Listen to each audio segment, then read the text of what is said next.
Salve, salve, amigos do Neurolab, tudo bem com vocês? Olá, boa noite. Olá, boa noite. Boa noite, pessoal. Muito obrigado por terem vindo. Na noite de hoje, nós vamos ver um artigo que foi feito com o modelo da doença de Alzheimer e, novamente, nós vamos ver aqui o potencial terapêutico dos estudos de fotoestimulação. Tá bom? São estudos de fotômica onde você, ao invés de aplicar um fármaco, ao invés de colocar um vetor viral, você estimula o sistema nervoso central com luz. Então isso é muito interessante porque é um estímulo menos invasivo, é um estímulo direto e tem potencial terapêutico, certo? Nesse artigo, o mais interessante é que, além de fazer a estimulação por fótons, também foi feito o estudo de vias de sinalização que foram ativadas. Na noite de hoje nós vamos ter a Giovana. Giovana, tudo bem? Tudo bem, professor. Boa noite. Boa noite. Então a Giovana vai apresentar para a gente o trabalho, mas antes de nós começarmos, peço para quem estiver assistindo, já dá um joinha aí para o nosso vídeo e também assinar o nosso canal. Tudo bem? Giovana, vamos começar? Vamos sim. Então vamos lá.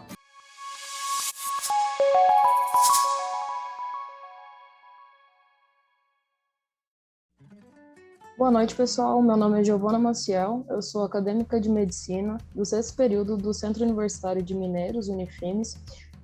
Atualmente eu faço a iniciação científica com o professor Mauro Xavier no Neurolab e hoje eu vou apresentar o artigo que tem como título: A fotobiomodulação suprime a JNK3 pela ativação de ERK-MKP7 para atenuar a endocitose do receptor AMPA na doença de Alzheimer.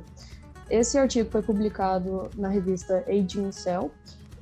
Essa revista tem um fator de impacto 9.3 e foi publicado em 2020.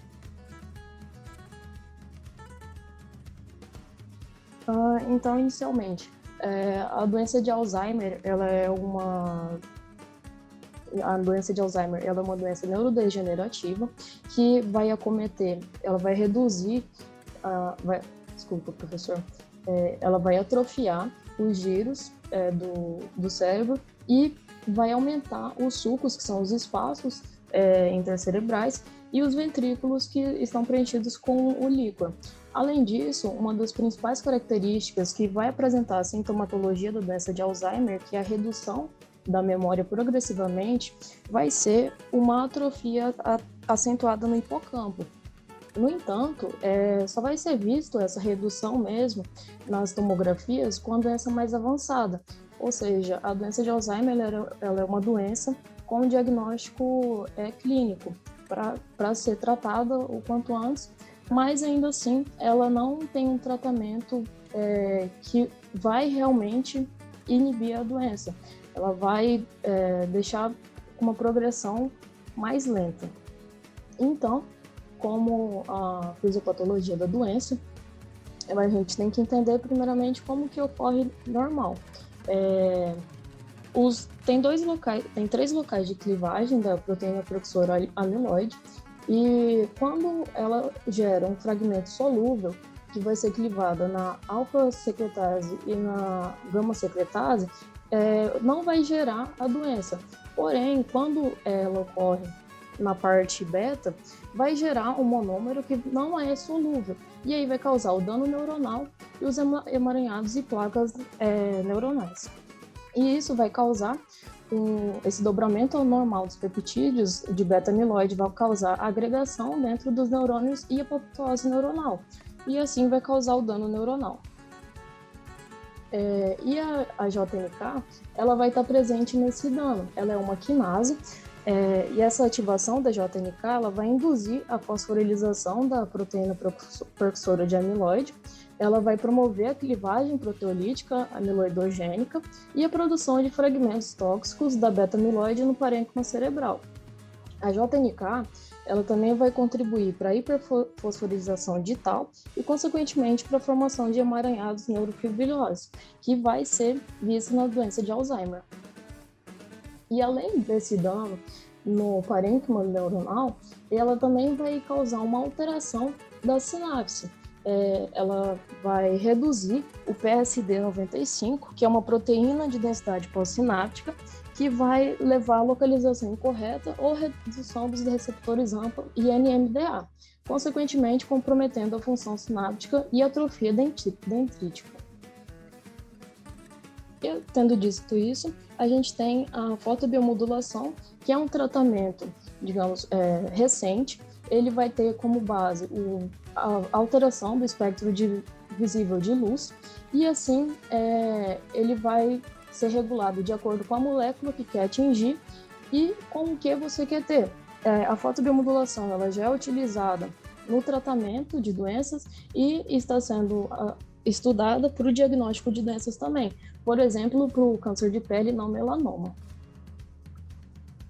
Então, como objetivo do artigo, é reduzir a carga amiloide, confirmar a reversão do dano dendrítico que foi vista in vitro em outros estudos e entender o mecanismo de ação da fotobiomodulação nessa redução da carga amiloide. Foram usados, então, os camundongos transgênicos APP-PS1 e o laser semicondutor de 635 nanômetros e 6 joules. O tratamento com essa fotobiomodulação foi definido por um protocolo a partir de testes in vitro, né? E foi percebido que 30% dessa luz ela passaria o crânio, porque o intuito desse tratamento é não ser invasivo. Então, incidiu 6 joules por centímetro quadrado, numa potência de 8,75 miliwatts, e 2 desses joules atingiram o hipocampo. A densidade de potência foi de 117,2 miliwatts por centímetro quadrado, e a fotobiomodulação ela foi realizada num período de 10 minutos durante 30 dias nesses animais. Na região que foi incidido o laser, foi realizada uma tricotomia, ou seja, a retirada dos cabelos do animal do local, e o laser semicondutor ele foi projetado na região frontal, em uma área de 0,875 centímetros quadrados. O grupo controle ele foi submetido ao mesmo processo, porém sem ativação do laser. Foi realizado o Western blot e a coimunoprecipitação. Teve uma incubação com anticorpo primário e secundário, um anticorpo PDS-95 e antifosfoserina. Os extratos de proteína incubados com 50% de proteína em pasta A e G cefarosa. Também teve o ensaio de imunoabsorção enzimática para beta-amiloide e a medição da beta-amiloide no córtex cerebral. Foi realizada a imunocitoquímica também para testar a endocitose total do receptor AMPA e foi utilizado o anticorpo monoclonal AMPA. Além disso, também foi realizada a imunohistoquímica, na qual utilizou o pentobarbital de sódio, 50 mg por quilo, para anestesiar via intraperitoneal, e também a coloração de faloidina para marcação dos dendritos e espinhos dendríticos nos animais. Além disso, teve os testes comportamentais, no qual foi utilizado o teste de Labrito Y, que consiste em 3 hastes, na qual o animal vai ser colocado, e tem 3 portas que você pode influenciar para onde o animal pode ir. Então, coloca uma recompensa, no caso um alimento para o animal ir atrás dele, e faz o período de teste, de aprendizado, para o animal saber o que ele tem que fazer nessas hastes, para testar a memória dele. Então, no período na pré-fase dos testes, você fecha uma porta e coloca a recompensa no final da outra haste. E assim, do mesmo jeito nas outras hastes. Já no período de teste mesmo, você avalia se o animal que recebeu o tratamento ou não recebeu, teve a memória danificada ou não, por meio dessa avaliação, se ele vai direto na recompensa ou não. Além disso, também foi realizado o teste de labirinto aquático de Morris, na qual é colocado um recipiente com água e um local para ele escapar dessa água, e isso tudo é filmado. Então o animal ele é colocado nessa água e ele nada até se familiarizar com o ambiente e achar essa válvula de escape. Então ele aprende o que ele tem que fazer e é feito o período de teste para ele aprender. E assim, ao longo do tempo, o animal que não tem a memória danificada, ele vai aprendendo na região que ele tem que ir. Ou seja, esse animal que mostrou no vídeo, a memória dele não está danificada porque ele foi para a região esperada. Como resultado, o efeito, os resultados sugeriram que a fotobiomodulação regula as proteínas sinápticas, levando a especular que a fotobiomodulação também pode modular a conectividade sináptica e a morfologia dendrítica. Então, foram vistos os neurônios do córtex e do hipocampo e percebeu-se que, com a coloração, o grupo controle foi muito próximo ao resultado do grupo que estava doente com a doença de Alzheimer, né, os camundongos transgênicos, e que recebeu o tratamento, diferente do grupo que não recebeu o tratamento, da mesma forma desse lado. E os efeitos da fotobiomodulação nos testes comportamentais. No caso do labirinto em Y, a distância explorada e a duração total das visitas no novo braço foram significativamente aumentadas no grupo tratado com fotobiomodulação. No entanto, o número total de entradas no braço do labirinto, que é considerado como atividade locomotora, não foi significativamente diferente entre os grupos. Então, aqui, percebeu que o grupo tratado teve um resultado muito próximo, né, ao grupo controle, que não tinha doença. E uma coisa que eu quero destacar é que o grupo que não tinha doença, mas recebeu a fotobiomodulação, foi mais estimulado do que os outros grupos. Então, fica aí algo a se pensar para outros estudos, se essa fotobiomodulação ela consegue potencializar a atividade neuronal. Com relação ao labirinto aquático de Morse, a latência do escape do grupo tratado com fotobiomodulação foi significativamente menor. No entanto, a velocidade média de natação não diferiu significativamente entre os grupos neste ensaio. Então, percebe-se que o grupo que estava doente não recebeu o tratamento teve um resultado muito diferente do que os outros que receberam ou que não tinham a doença. Aqui uma lâmina mostrando a detecção da JNK, da quinase. Percebe-se que o grupo que tinha a doença de Alzheimer e recebeu a fotobiomodulação foi muito próximo ao grupo controle, mostrando que as quantidades tanto de beta-amiloide quanto da JNK reduziram.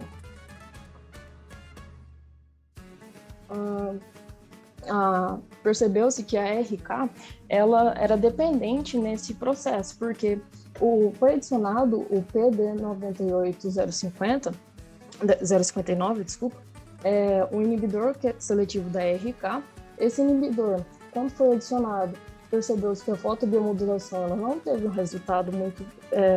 resultado, então mostrou que essa fotobiomodulação ela precisa da via de sinalização MKP7 e ARK para ativar a desfosforilação da JNK3 estimulada por fotobiomodulação. Então, a MKP7 e a ARK elas vão inibir a JNK3. Percebeu-se mais uma vez, utilizando o inibidor, que essas vias elas foram dependentes e diminuindo, assim, aumentando o resultado, na verdade, deixando mais próximo do grupo controle e reduzindo as taxas de JNK. Também quantificou a endocitose total de AMPers, utilizando a substância que foi internalizada em neurônios primários, derivados dos camundongos APP-PS1, e a fotobiomodulação inibiu a fosforilização da endocitose do receptor PDS95 e AMPA, aliviando assim a disfunção sináptica. Então, mais uma vez, percebeu que, além dos benefícios que a fotobiomodulação trouxe, ela também conseguiu melhorar a parte dendrítica e sináptica. Então, como resultado, como conclusão que esses pesquisadores tiveram, é que a fotobiomodulação ela promove uma ativação da RK, além da fosforilização e estabilização da MKP7, inativando a sinalização de JNK. Então, a terapia ela inativou com uma via dependente de MKP7 E pela primeira vez foi sugerida que a fotobiomodulação reduz a beta-amiloide e o dano sináptico presente na doença de Alzheimer. É isso, muito obrigada.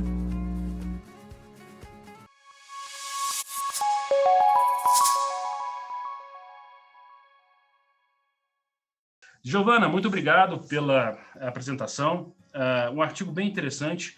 Eu particularmente gostei desse artigo porque ele aprofundou um pouco mais nas vias de sinalização e ele deu um panorama, né, de onde ele acha que a luz, né, e quais seriam as vias que seriam mais ativadas, né, no caso aqui, inibidas por esse estímulo terapêutico. Giovana, o que você achou do artigo? Gostou? Gostei, professor. Foi justamente porque eu escolhi ele. Ele conseguiu mostrar, né, a via de sinalização e foi a primeira vez que mostrou isso nesses artigos usando a fotobiomodulação. Outro fato importante que eu achei no artigo foi que ele usa estimulação transcraniana, né? Ele conseguiu ver a porcentagem dessa luz que chegou no hipocampo do animal. Isso é muito importante, porque se você quer estabelecer uma terapia, você precisa mensurar o quanto de luz chega nesse lugar, né? E também trabalhar diferentes comprimentos de onda para entender quais são, de fato, o que é potencial, né? Tem potencial terapêutico, o que poderia também ter um potencial neurotóxico, né? Então, a depender do tipo de luz e a intensidade, você pode ter essas duas vias sendo aí ativadas. Me chama a atenção o impacto na via, pelo menos nos níveis de beta-amiloide, né? Então, nesse trabalho, ele mostra que houve uma redução, né, do padrão de expressão. Ele aprofunda um pouco sobre por que isso estaria acontecendo? Não, professor, pelo que eu entendi, não aprofunda. Ele apresenta bastante só a redução da endocitose, né? E deixa bem claro que precisa da RK e da MKP7 para essa via acontecer. Porque é muito importante você tentar discriminar entre o que acontece no neurônio e, por exemplo, na micróglia, certo? E é importante você saber, por exemplo, se essas vias que estão sendo ativadas, elas são mais importantes numa célula ou em outra. Quando você fala de AMPA, né, que é um receptor ionotrópico, que é responsivo à sinalização de glutamato, automaticamente você já evoca a ideia de neurotransmissão e de neurônios. Tudo bem? No entanto, na hora que você começa a falar de beta-amiloide, você tem algo que é mais complexo. Por quê? Porque a beta-amiloide ela é produzida ali nos neurônios, mas quem ele vai processar esse material, formar a placa, né, é a micróglia. E aí você tem uma interação entre a glia e o neurônio que é muito importante. E aí acaba que sem você fazer essa exploração, né, você não consegue discernir de fato qual que é o mecanismo pelo qual a luz está levando uma melhora no sistema, né? A minha pergunta é o seguinte: por que ele escolheu essa via em especial de JNK e receptores AMPA? Pelo que eu entendi, foi com base em estudos anteriores que viu essa relação da JNK e ele tentou entender por que em estudos anteriores a fotobiomodulação ela reduzia essa JNK. Porque assim, você estudar a via de ERK, você estudar a via de JNK e receptores AMPA, faz sentido porque isso, dentro do contexto da doença de Alzheimer, está diretamente relacionado à sinaptogênese, certo? À plasticidade sináptica, está relacionado basicamente à formação de novas memórias. E aí você fala, beleza, estou estudando um modelo de Alzheimer, vou trabalhar com esse aqui que está relacionado à memória. Tudo bem, certo? Mas às vezes é importante você aprofundar um pouco mais para você estabelecer uma relação causal entre o estímulo fotônico, né, e a ativação dessas proteínas.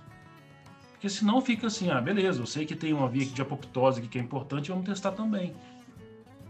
E aí fica uma coisa um pouco solta, né? e me pareceu um pouco isso, né, vendo o trabalho. Mas tudo bem, vamos botar a conversa para girar. Marcelo, você também trabalha com a área de fotobiomodulação. Então, meu caro, o que você acha desse trabalho? Boa noite, né? Parabéns aí, Giovana, pela apresentação. Eu achei muito, e acho, né, muito importante esses estudos com diferentes comprimentos de onda, né? Porque, como a gente está percebendo, ainda há uma busca para entender, né, qual a dose de luz e qual o comprimento de onda utilizado que melhor vai proporcionar resultados, digamos assim, né? Os melhores resultados vão ser obtidos. O que eu achei de diferente no artigo é justamente esse estudo com animais saudáveis e perceber diferenças, né, comportamentais ali. Isso aí abre uma série de novas perguntas para serem descobertas e estudadas.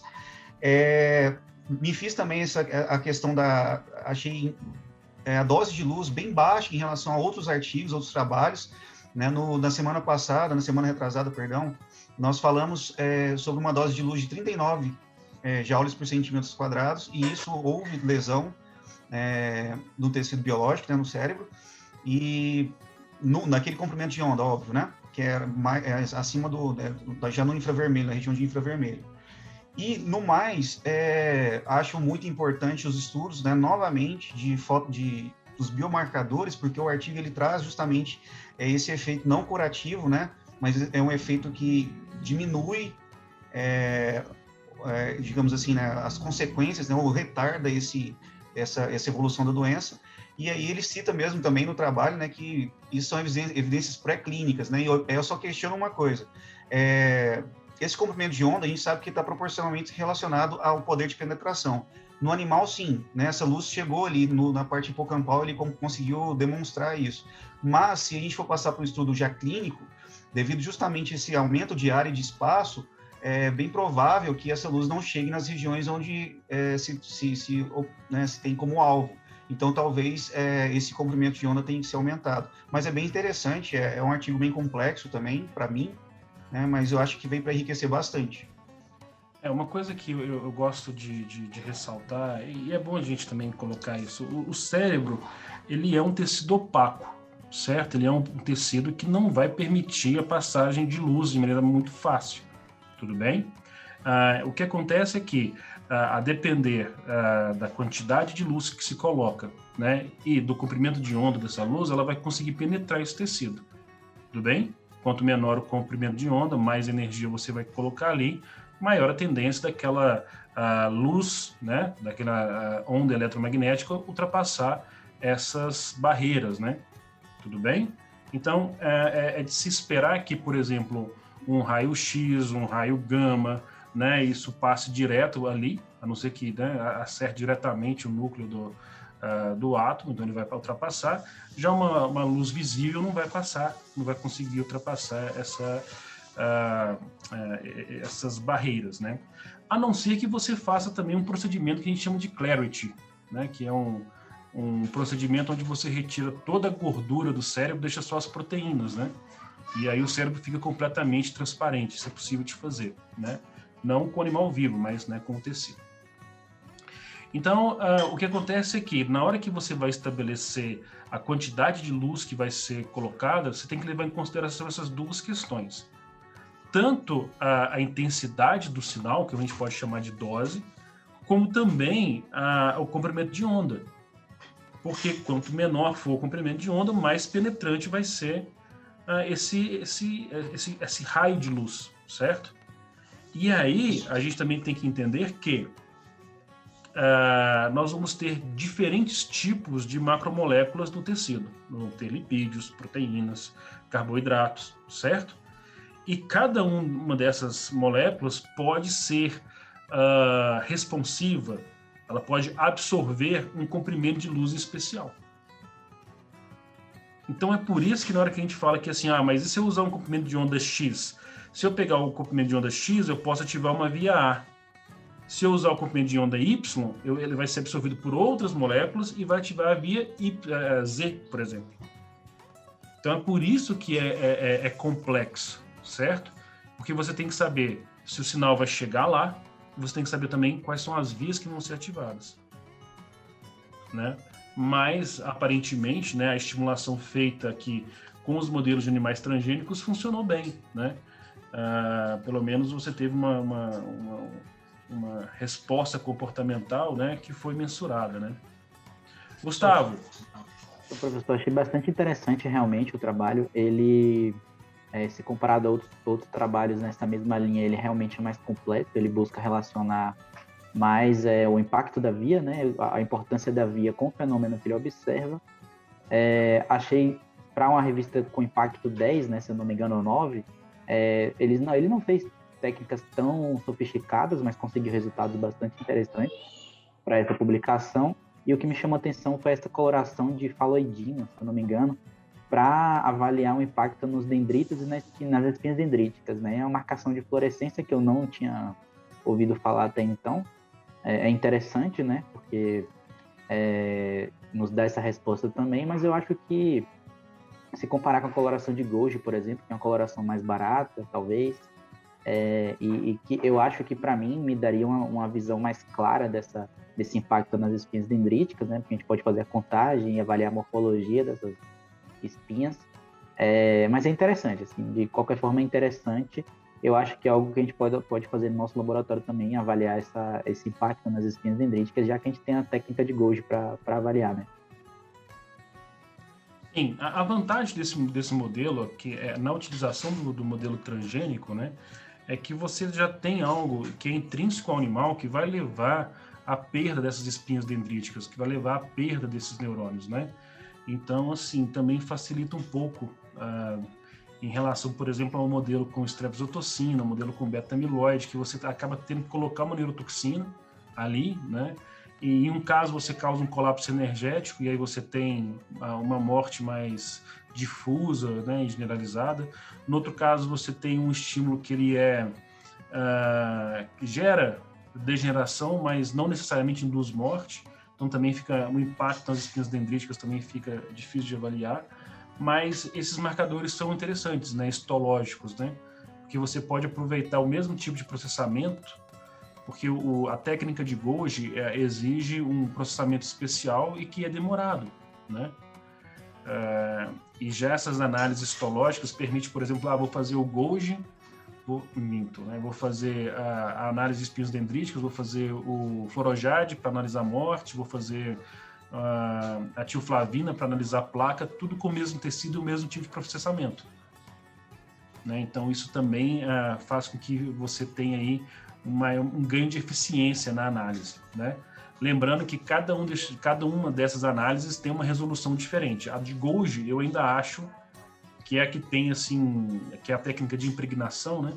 É ainda que eu acho que tem a melhor resolução, né? Mas com isso aqui já consegui observar a diferença, o que eu acho excelente. Lene, o que você achou do artigo, querida? Achei muito interessante, professor. Foi uma metodologia muito, assim, nova para mim, eu nunca tinha visto. Eu fiquei com dúvida na questão da via que eles abordaram, porque no artigo que eu apresentei semana retrasada, foi de isquemia e eles utilizaram o mesmo foco, a mesma via. Aí eu fiquei com dúvida, as duas vias em diferentes patologias.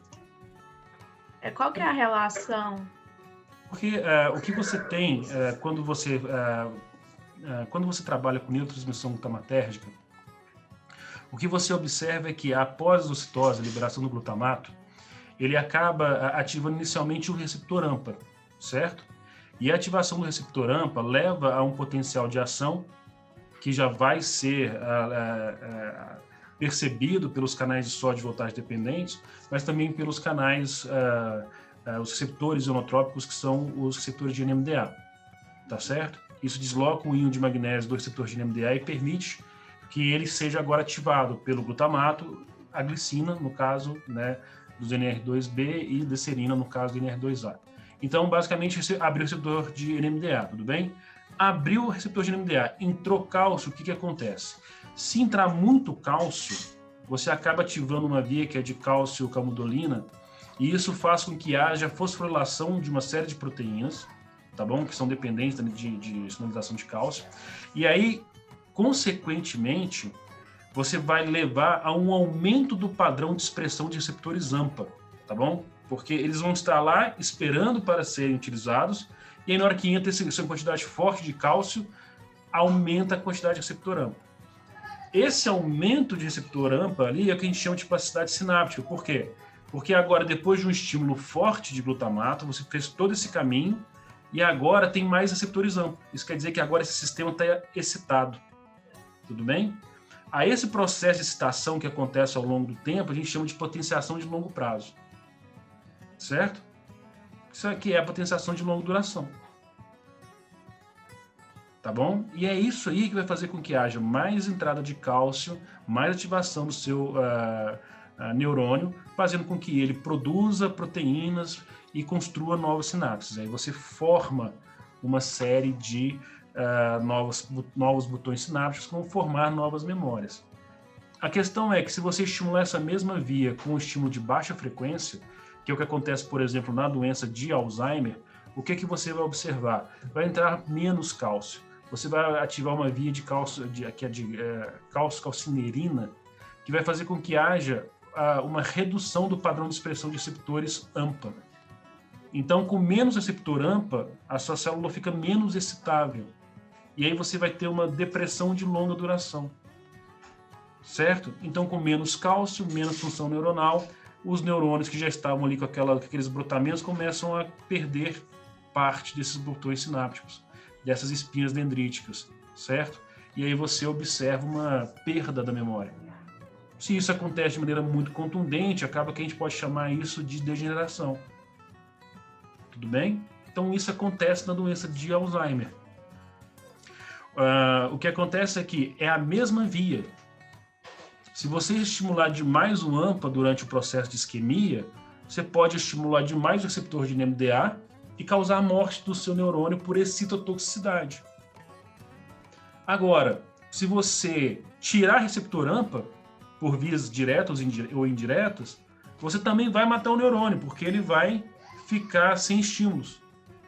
Então o neurônio é uma pessoa complicada, porque se você chamar demais, ele estoura. Se você chamar de menos, ele deprime, entendeu? Então você tem que trabalhar ali com ele ali no nível adequado. É por isso que são as mesmas vias, entendeu? Entendi, professor. Professor, eu também fiquei com outra dúvida, como que essas ondas vão ativar uma via ou... Tipo assim, quimicamente, como é que vai acontecer a ativação dessas vias? No caso da luz, né, aqui você pode... A luz, ela tem essa característica dual. Ela é partícula e ela é onda, tá bom? Nesse caso aqui, você pode entendê-la como partícula. Então, você tem um fóton que vai ser emitido, ele vai em linha reta e vai atingir um alvo, tá bom? Esse alvo é o quê? É uma molécula, que pode ser uma proteína, um lipídio, ou um carboidrato, uma vitamina, alguma coisa que está ali dentro, tá? Que vai absorver essa luz. Tudo bem? A questão é que toda vez que uma molécula ela absorve luz, ela sai de um estado de energia menor para um estado de energia maior. Nesse estado de energia maior, ela quer dizer que ela está o quê? Agora está com uma outra conformação. Tá bom? Se ela estava assim, agora está assim. Agora ela está assim. Ela mudou seu estado energético. Certo? O problema é que na hora que há essa mudança, essa molécula ela pode quebrar, ela pode sofrer hidrólise, ela pode ser mais facilmente degradada por uma enzima, entendeu? Então, a nossa discussão é o seguinte, tá, beleza, eu estou mandando a luz lá para dentro da célula. Aonde que essa luz está batendo? Não sei. Qual que é a via que ela está ativando? Não faço ideia. Mas qual que é a consequência disso? A consequência disso é que reduziu a quantidade de beta-amiloide, melhorou o comportamento e essa via de AMPA, que é muito importante para a formação de memória, também está alterada. Legal! Por que isso aconteceu? Não sei. Esse aqui é o ponto. Então, é onde nós estamos discutindo. Tá, beleza. Se a gente não sabe, como nós vamos saber? São os estudos exploratórios. Estudos exploratórios vão estudar o quê? A metabolômica, para ver quais são as vias que são ativadas. Pô, mudou a quantidade de aminoácidos, mudou a quantidade de lipídio, mudou a quantidade de carboidrato? Sim ou não? Você pode analisar esse metabolismo. Aí você vai, por exemplo, fazer uma análise proteômica ou de transcriptômica para ver quais são as vias que foram modificadas. E aí, com base nisso, você começa a isolar aonde essa luz está atuando. Porque é aquilo que eu falei para vocês. Se você fizer uma análise espectral e ver o tanto que aqui uma molécula vai absorver a luz ou quanto que ela vai desviar a luz, você vai ver que cada comprimento de onda vai ter uma resposta diferente. Basicamente assim, se a luz for vermelha, é uma coisa. Se for azul, é outra coisa. Se for verde, é outra coisa. E aí, então, mas qual desses tipos de comprimento vai levar uma melhora no quadro do animal? Entendeu? Então, a nossa discussão em relação do mecanismo está pautada nisso. E ela é uma discussão que ela é posterior ao que a gente está chamando aqui de dosagem. Porque o problema de dosagem de luz é, se você muda o comprimento de onda, você também tem que fazer um ajuste na potência. Não é isso, Marcelo? Porque quanto mais potente, quanto menor o comprimento de onda, maior a capacidade penetrante da molécula. Né? No Professor, caso, mas da partícula. eu achava que esse efeito, tipo, da molécula passar do estado dela não é repouso, tem uma palavra para isso, para o estado ativado, a volta acontecia rapidamente, porque ela não é aquela conformação, não é?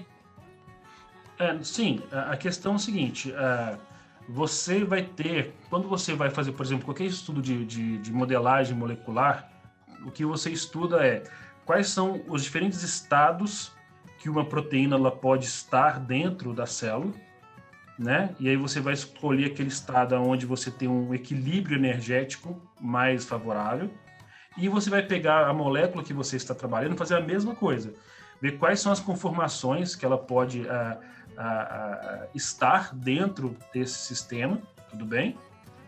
Porque você tem o tempo todo, as moléculas elas são flexíveis, as ligações moleculares são flexíveis, certo? E você tem o tempo todo moléculas se atraindo e se repelindo. Se você coloca mais energia dentro desse sistema, você pode favorecer esses processos. Então, algo que está se repelindo, se você coloca mais energia, ela pode se aproximar. Tudo bem? A questão é que, nesse movimento, você pode favorecer a degradação dessa molécula, você pode favorecer que ela mude ela entre numa conformação que ela vai ser mais rapidamente degradada. O problema é que a gente está colocando aqui algo que é muito teórico. Por quê? Porque a gente nem sabe qual molécula que é essa. A gente não sabe se é um lipídio. Entendeu? A gente não sabe se é uma molécula que está sendo lisada. Esse é o problema. Certo? A gente não sabe, por exemplo, vamos colocar aqui, você tem em neurônios dopaminérgicos um pigmento que chama neuromelatonina, certo? Que ajuda a guardar parte da dopamina, porque a dopamina em excesso pode ser tóxica. E ela gera um pigmento preto, que fica depositado numa região que a gente chama de substância nigra. Olha que legal, né? Por quê? Porque o negócio é castanho para preto, certo? Será que a luz bate num pigmento desse e não modifica esse pigmento? A gente não sabe. Então esse é o ponto onde você tem que pegar e fazer a sua investigação. Então, se você aqui fez uma análise que ela é essencialmente fenomenológica, e a partir do entendimento do fenômeno você conseguiu observar que houve melhora, tipo... Porque, gente, ciência é muito simples. É assim, olha, eu quero saber se melhora ou piora. Fiz um tratamento, melhorou ou piorou? Fiz um monte de coisa aqui, matemática, estatística, beleza. Mas, no final, melhorou ou piorou? Que é o que o investidor quer saber também. É o que eu quero saber como cientista também. Certo? Funcionou o experimento? Funcionou. Melhorou? Melhorou. Beleza. Então, tá bom. É isso. A questão é que aqui ele mostrou que o tratamento com a fotobiomodulação feita nos camundongos transgênicos que tem um aumento de beta-amiloide, funciona, tem um efeito protetor. Ele mostrou também que tem uma via que é clássica, que está envolvida, mas ele não fala o porquê disso, né? E é o que eu tenho falado bastante com os meninos, que assim, aqui seria importante fazer aqueles estudos que a gente convencionou em chamar em biologia de bioprospecção, que é assim, é você pegar vários comprimentos de onda, na realidade faixas grandes, estudar as faixas e compará-las, e depois ir fazendo um refinamento. Porque aqui só aparece pra gente o resultado pronto, né? A gente nunca vê as outras faixas. E se tiver uma faixa que na realidade é tóxica? A gente acaba que não vê esse resultado. Então a gente precisava saber quais faixas que são inócuas, quais são tóxicas e quais que funcionam. Dentro das que funcionam, você conseguir saber qual que é a melhor, que provavelmente vai ter uma que vai ter o melhor resultado, não sei se é essa que foi apresentada aqui. E uma vez feito isso, aí você parte para as análises exploratórias para saber qual é a via de fato que está sendo ativada ao longo do tempo. E aí você vai achar lá uma molécula ou várias moléculas que estão sendo ali estimuladas e que estão levando a esse efeito, tá? É complexo? É, mas é porque é um estudo preliminar, tá? E aí, João, para finalizar, o que você achou, querido? Então, professor, eu achei o artigo muito, muito interessante. Eu ainda não conhecia esse campo de estudo. Eu fiquei pensando que os resultados eles foram animadores, né? Mas um desafio seria a replicabilidade deles em humanos, né? Seria um pouquinho mais difícil. Você sabe que hoje já se tem uma abordagem que utiliza choque elétrico, né? Que é feito para Parkinson, né?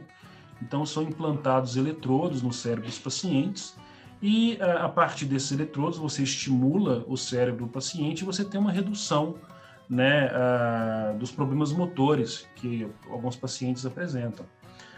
Lógico que não é para todo paciente que é indicado, mas em alguns casos você observa uma melhora que é muito significativa. Então, em termos de procedimento, seria mais ou menos a mesma coisa. Ao invés de você colocar um estímulo que vai ser elétrico, você vai colocar um estímulo que vai ser fotônico, vai ser luz. Ao invés de você colocar aquilo, sei lá, na substância nigra, na VTA ou no estriado, você vai colocar no hipocampo, certo? Então, assim, metodologicamente, eu acho que não é tão difícil de fazer. E se você parar para pensar, tende a ser até mais fácil, porque os cabos de fibra ótica são muito mais finos. Então, a capacidade dele de lesar o tecido vai ser até menor. O problema aqui é que a gente não faz ideia de qual que é o comprimento de onda, qual que é a intensidade de sinal e qual que é a via que o negócio funciona. Sabe, assim, beleza, vamos pegar agora esse aqui, talvez você consiga fazer isso em modelos com primatas, né? Você consiga fazer um teste com macacos, beleza. Mas eu acho que caberia uma investigação mais detalhada da parte molecular, né? Que, na minha opinião, talvez não seja o objetivo de quem está fazendo esses trabalhos.